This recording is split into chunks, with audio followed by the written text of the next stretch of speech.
Friends, welcome to my channel. ఈరోజు నా లైఫ్లో జరిగిన రియల్ ఇన్సిడెంట్ని షేర్ చేయబోతున్నాను. Please support us. ఇంకా స్టోరీలోకి వెళ్ళిపోదామా?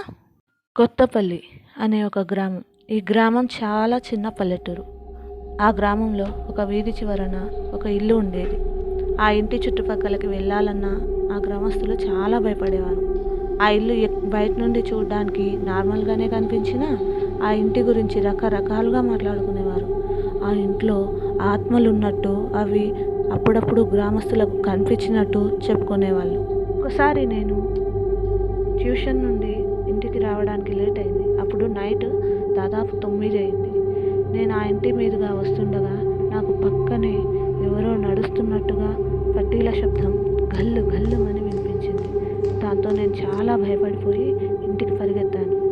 ఆ రోజు రాత్రి నాకు విపరీతమైన జ్వరం వచ్చేసింది. మరుసటి రోజు హాస్పిటల్కి వెళ్ళాము. అయినా కూడా జ్వరం తగ్గలేదు. దాంతో మా అమ్మకు అనుమానం వచ్చి, ఏమైంది, నువ్వు దేన్నైనా చూసి భయపడ్డావా అని అమ్మ నన్ను అడిగింది. అప్పుడు నేను భయంతో జరిగిందంతా చెప్పాను. దాంతో మా అమ్మ భయపడి పక్కింటావని అడగగా ఆమె మా అమ్మతో ఇలా చెప్పింది.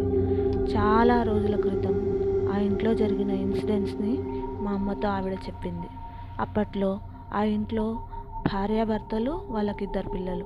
భర్త పేరు రఘు, భార్య పేరు సీత. వాళ్ళ పిల్లలు అనిత ఇంకా అనిల్. రఘు వాళ్ళ అమ్మా నాన్నలు కృష్ణయ్య, రంగమ్మలతో ఆ ఇంట్లో ఉండేవారు. ఇలా ఉండగా ఒకరోజు కృష్ణయ్యకి ప్రతిరోజు గజ్జల శబ్దం వినిపిస్తుంది. కానీ అతను బయట ఎవరైనా వెళ్తున్నారేమో అనుకొని పట్టించుకోకుండా ఉండేవాడు. కానీ ఒకరోజు అతనికి కలలో తన ఇంట్లో నిధి ఉన్నట్లు కల వచ్చింది. ఆయన ఉలిక్కిపడి లేచి నీళ్లు తాగి పడుకున్నాడు. మళ్ళీ కలలో ఒక భయంకరమైన ఆకారం అతనితో మాట్లాడుతూ, నీ ఇంటి కింద నిధి ఉంది, ఆ నిధి నీ సొంతం కావాలంటే నాకు బలి ఇవ్వాలి అని అడిగింది. కలలో ఆ రూపాన్ని చూసిన కృష్ణయ్య ఉలిక్కిపడి లేచి తన చుట్టూ చూసుకున్నాడు.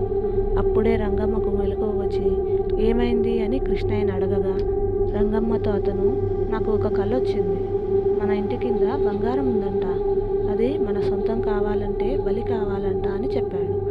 దానికి రంగమ్మ, పీడకల అయి ఉంటుంది, కళ్ళు మూసుకొని దేవుణ్ణి తలుచుకొని పడుకోండి అని చెప్పింది. మరుసటి రోజు కృష్ణయ్యకు వచ్చిన కల గురించి రంగమ్మ తన కొడుకు కోడళ్లతో చెప్పింది. ఇది నిజమేనేమో అనుకొని రఘు అదే విషయం గురించి ఆలోచించడం మొదలుపెట్టాడు.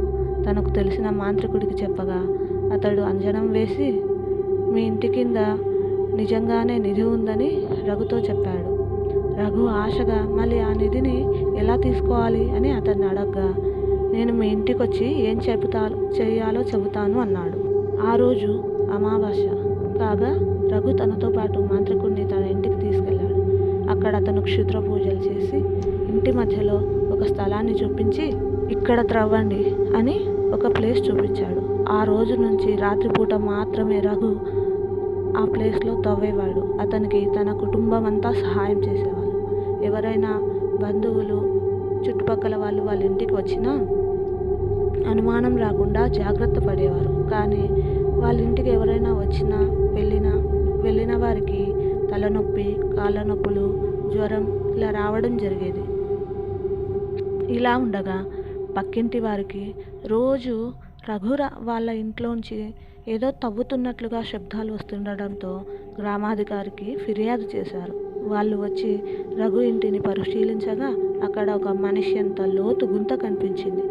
అందులో పసుపు, కుంకుమ, నిమ్మకాయలు, నల్ల కోడి కనిపించాయి. దాంతో గ్రామాధికారి, ఏంటయ్యా ఇది అని అడగ్గా రఘు నిజం చెప్పేశాడు. అప్పుడు గ్రామాధికారి రఘుని తిట్టి,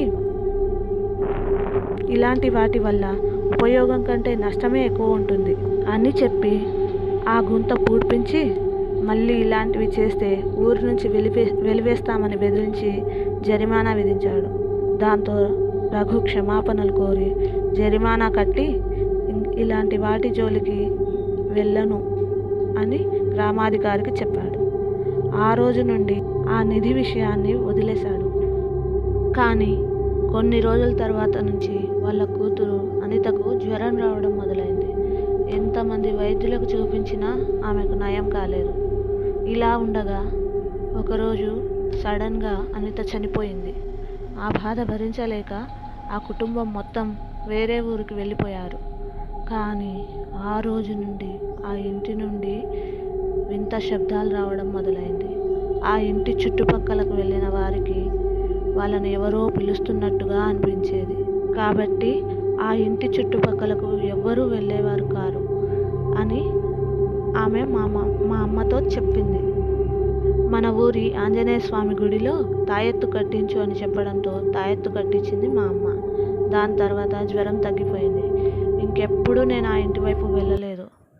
చూశారు కదా ఫ్రెండ్స్, ఆనందంగా ఉన్న కుటుంబం నిధి ఆశతో వాళ్ళ కూతురు ప్రాణాలు పోగొట్టుకున్నారు. ఆశ మంచిదే కానీ అత్యాశ మంచిది కాదు. మీకు కనుక ఈ స్టోరీ నచ్చినట్లయితే please like, share and subscribe. మీ లైఫ్లో ఇలాంటి రియల్ స్టోరీస్ ఏవైనా ఉంటే మాకు కామెంట్ చేయండి. నెక్స్ట్ స్టోరీతో మీ ముందు ఉంటాము. Thank you for watching.